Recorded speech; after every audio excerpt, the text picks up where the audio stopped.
right now? He did 40 events last year. The man is 95 years old, and he's on his deathbed right now with a touch of pneumonia, touch and go right now, up there on the bird streets. I don't want to tell you where he lives, but we're talking about north of Sunset, up there in the Hollywood Hills, on the streets they call the bird streets. Know what I'm talking about? Mm-hmm. Yeah, and that pile seems to be getting smaller and smaller. And he also created, back in 1996, with Jack Kirby, they envisioned the original Black Panther. And that movie currently sits atop of the box office and has a Rotten Tomato score of like what, 97%, almost unprecedented. Have you seen it? Not yet. Not yet. It's on the list. Well, that's a yet for both of us. But that's where he should be, in his last days. Instead, 7 months after the death of Joan, his wife of almost 70 years, with a sole heir and daughter named J.C., Joan Celia, I think she's about 68 years old, to whom observers attribute all manner of eccentric behavior. He's besieged with pneumonia, the apparent victim of financial fraud, and surrounded by a panoply of Hollywood charlatans and mountebanks. He may be facing his greatest challenge ever, every bit the equal of any of the psychologically flawed superheroes he helped shepherd into being. According to one insider with working knowledge of Lee's current situation, it's a real fucking mess over there. I think his money will be gone in a few weeks. Stan and JC are literally being picked apart by vultures. And so it begins, and so it ends. And I think that's all I can give on the Stan Lee story that'll be dropping in the Daily Beast coming up this week. Watch for it. I'm glad I could preview that for you here on the Gray Zone. But that's all I can give up.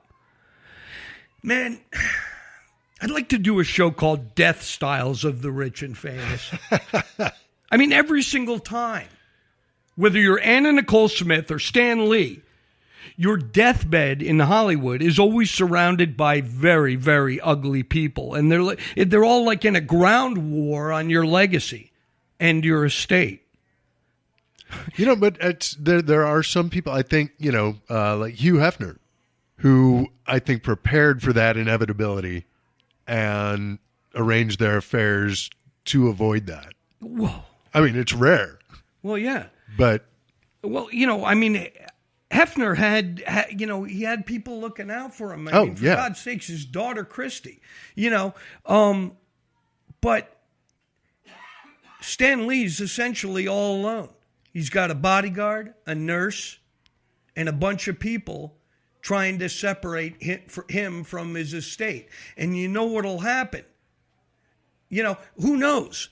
Stan Lee's 95 years old. Maybe he doesn't give a shit. I mean, you can't take it with you, can you?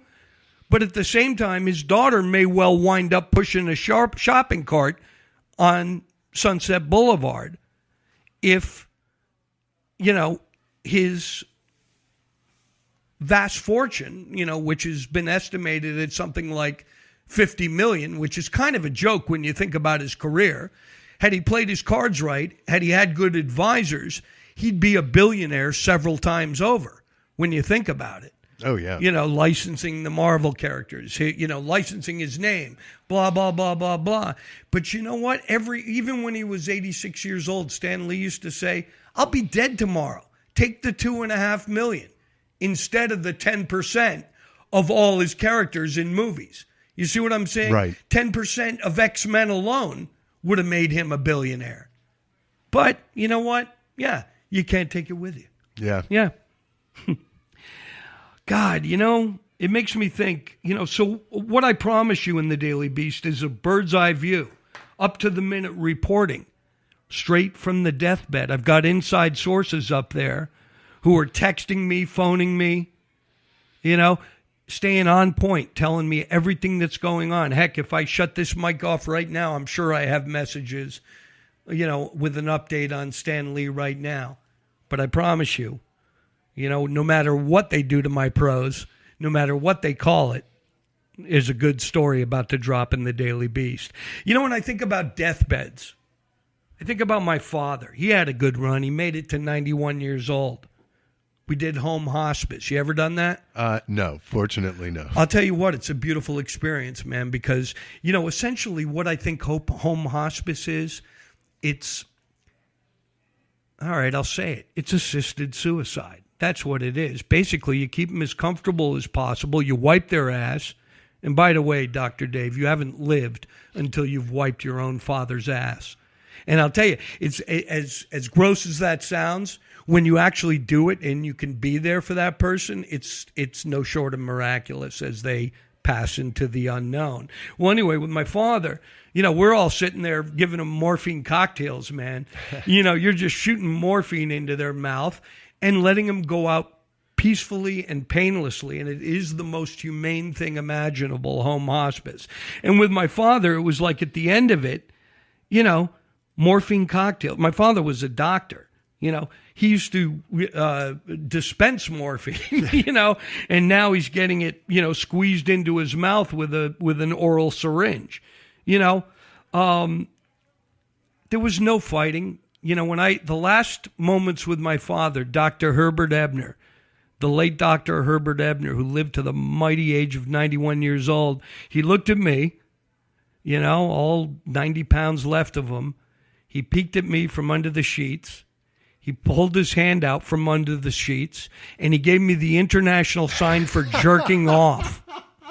And then he pulled the sheet over his head, and that was the last I saw of my father. And you know what? I wouldn't have it any other way.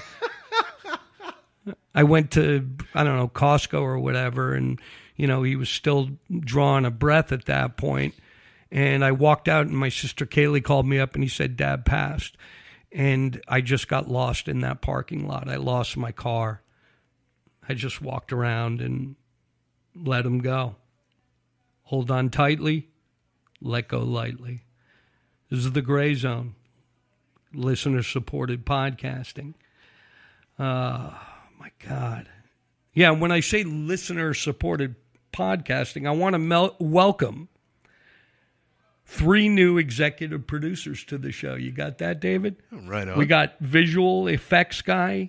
I believe his name is Joseph Chechi, or is it Keki? He'll remind me of the pronunciation of that name. Anyway, Joseph, we thank you for your generosity. We've got Angela Snow, or at 194 Angel Street on Twitter, and Tracy Joe Klotka. I thank you all for your support. And if you'd like to join our team, just break me off a piece of lettuce, will you? Via PayPal. If you like what you're hearing, I'm Mark Ebner 59. That's MarkEbner 59 at gmail.com. $1, $2, make it $3. You know what? If you like what you're hearing, just hit that PayPal. And you know what? Think about it. Just remember that your contributions now go right back into this show. I can pay Dr. Dave Robinson. I can pay rent here in the Crow's Nest high above the HMS Bounty in K-Town to the missing in action Carl Kozlowski. And you know what? As we scale out and our listenership increases, your donations, they'll actually help finance some of my criminal investigations, which I hope to be able to report them out almost in real time here on the Gray Zone would be amazing. So, Mark Ebner 59 at gmail.com. Break me off a piece of cabbage. So what do you think about the Oscars? There's only one movie I remember, man. It was Florida Project. You see that? I didn't. I heard great things about it. Willem Dafoe is brilliant. But even more so. I mean, yeah, sure, he gets the gimme Best Supporting Actor nod or whatever it is. But that kid Brooklyn, I mean, the two female leads in this, and pardon me, their names are Brooklyn Prince or whatever. Well, we'll figure out her name. I just like Brooklyn. She can be one of those one name stars, and I'm fine with that. She's amazing. And the movie, and I'm not going to give it too much away, but I can say it's set around Disney World there up in Orlando, Kissimmee, Florida. And it is exactly what you'd expect. It is somber. It is dreary. It is beautiful. It is heart-wrenching. And I can't recommend Florida Project enough. This was from the filmmaker who made that little film on his iPhone, speaking of transgendered. Tangerine? Tangerine, yes. And, man, I look forward to some more work from him. What else? I may be live Facebooking, not to tease you or anything, but it's an annual tradition of mine to live Facebook my during the Oscars? Own politically incorrect version of the Oscars during the Oscars. So, you know, I may or may not do it. It really depends on how I feel. If you log on to the internet and you go to Facebook, look me up, Mark Ebner on Facebook, around the time of Jimmy Kimmel's his monologue.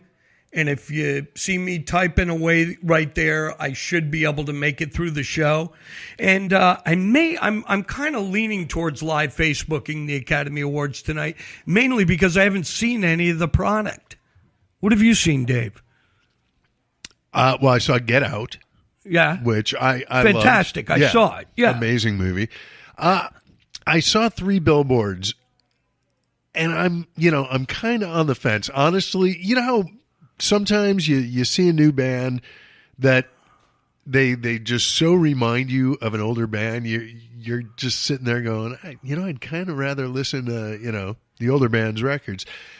Watching Three Billboards, at the end, I really wanted to go back and watch In Bruges again, because I saw it when it came out, saw it in the theaters, loved it. And Three Billboards really made me want to re-examine that movie and go back and see it again. Interesting you say that. I loved In Bruges. I haven't seen Three Billboards. I have no inclination to do so. When I go to what's the big theater, the best theaters in L.A.? They have one at the... the Cinerama Dome? No, the ArcLight. Yeah, okay. Yeah. You know, it's like $15-$16 to see a movie, but I'm going to give you a little secret. You want to get the most bang for your buck. You know how they have stadium seating? Mm-hmm. It's back row, up against the wall, center, every single time. Now, I wrote a book with Harry Knowles. Oh, Jesus, speaking of me too. But anyway, my first book project, I co-wrote a book called Ain't It Cool? Hollywood's Redheaded Stepchild Speaks Out. And it was Harry Knowles when he had that Ain't It Cool. He still does, I guess. Or no, he divested since he was accused of sexual harassment. But he started ain'titcoolnews.com. If you haven't seen it, go have a look. Basically, he runs previews and inside dirt on the whole film making process. And at the time, early on, when he was the only name in town, so we got a book deal with Warner Books. And, I had a good time down there. I went to Austin, Texas. I got to meet Guillermo del Toro, and I had a good time with him. But, what can I say about Harry Knowles? I don't even know what my point was. What were we talking about, Dr. Dave? Well, we were talking about the Oscars and Three Billboards. Yes. Oh, what about Call Me By Your Name? Did not see it. I don't want to sound homophobic, but just story-wise, it doesn't interest me. There are movies that everyone's, oh no, you got to see it, and like plot-wise, I'm just not that into it. Yeah, I liked it. I saw it with my wife, back row center at the ArcLight, and I really liked it. There's a lot of controversy about that because it involves a relationship with a gay man and a young, confused gay young men, underage, and it's about their love affair. And I thought about it, and I said, why is there controversy